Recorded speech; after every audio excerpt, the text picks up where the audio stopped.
Ya, perumusan ancaman hukuman itu ada beberapa sistem atau cara merumuskan ancaman pidana itu bisa berupa beberapa macam. Yang pertama, terkadang digunakan sistem perumusan tunggal atau impresif. Apa itu? Sistem perumusan tunggal atau impresif adalah sistem perumusan sanksi pidana sebagai satu-satunya yang diancamkan pada suatu tindak pidana. Misalnya, ada perbuatan pidana yang hanya diancam dengan pidana mati saja. Hanya satu. Atau perbuatan pidana yang diancam dengan pidana penjara seumur hidup saja. Hanya satu itu. Itu namanya sistem perumusan tunggal atau impresif. Jadi suatu perbuatan pidana yang hanya diancam dengan satu sanksi pidana. Tidak ada sanksi yang lain. Ya, terkadang ada juga yang menggunakan sistem perumusan alternatif di dalam undang-undang. Sistem perumusan alternatif ini merupakan sistem perumusan sanksi pidana yang memberikan alternatif sanksi pidana lebih dari satu terhadap suatu tindak pidana. Jadi disediakan lebih dari satu alternatif ancaman pidana. Nah, ciri perumusannya adalah menggunakan kata atau yang menunjukkan pilihan. Misalnya, barang siapa melakukan dan seterusnya diancam dengan pidana penjara paling lama 5 tahun atau denda paling banyak 100 juta rupiah. Nah, dalam sistem perumusan yang alternatif begini, maka hakim diberikan kewenangan untuk memilih. Tidak boleh menyatukan pidana penjara dengan denda, tapi hanya boleh memilih. Bisa menerapkan pidana penjara saja, atau bisa menerapkan pidana denda saja. Jadi Anda kalau lihat rumusan pengancaman pidana dalam undang-undang, kalau menggunakan kata atau ini berarti sifatnya alternatif atau pilihan. Hakim tidak boleh menggabung, tetapi hakim hanya boleh memilih salah satu saja. Ya, ada kalanya juga undang-undang menggunakan sistem perumusan kumulatif.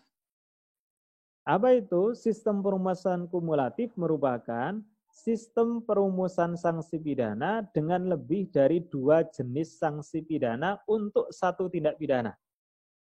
Jadi satu perbuatan pidana, ancaman pidananya itu ada 2 jenis. Ya, ciri dari perumusan ini menggunakan kata dan, misalnya penjara dan denda. Barang siapa melakukan perbuatan dan seterusnya, diancam dengan pidana penjara paling lama 5 tahun dan, bukan atau ya, dan pidana denda paling banyak 100 juta rupiah.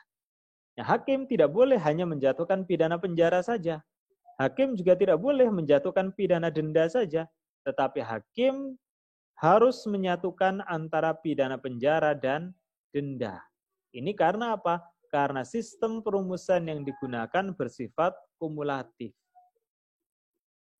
Nah, nanti Anda kalau menjadi hakim harus memperhatikan itu.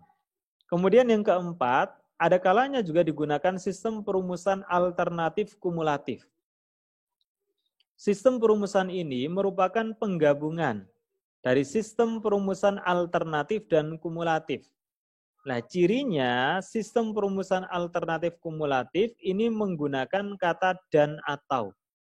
Misalnya pidana penjara dan atau denda. Nah, barang siapa melakukan perbuatan dan seterusnya diancam dengan pidana penjara paling lama 5 tahun dan atau denda paling banyak 100 juta rupiah. Maknanya apa? Hakim boleh memilih salah satunya saja, yaitu penjara atau denda saja. Hakim juga boleh menyatukan antara pidana penjara dan denda. Inilah yang disebut perumusan alternatif kumulatif. Jadi nanti kalau Anda menjadi hakim atau menjadi jaksa, Anda harus melihat pasal yang dilanggar oleh terdakwa, itu sanksi pidananya dirumuskan secara tunggal atau impresif, atau dirumuskan secara alternatif, atau dirumuskan secara kumulatif, atau mungkin dirumuskan secara alternatif kumulatif.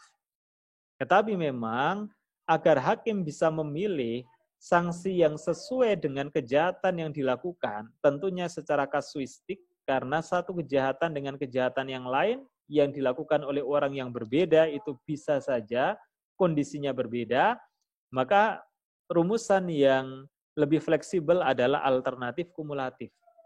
Jadi kalau menurut hakim lebih cocok penjara, ya penjara saja. Kalau menurut hakim lebih cocok ke denda, ya denda saja. Kalau menurut hakim lebih cocok digabungkan penjara dan denda, maka hakim akan menggabungkan sanksi pidana penjara dan denda. Artinya lebih memberikan keleluasaan kepada hakim untuk menjatuhkan sanksi yang sesuai dengan kejahatan yang terjadi secara kasuistik.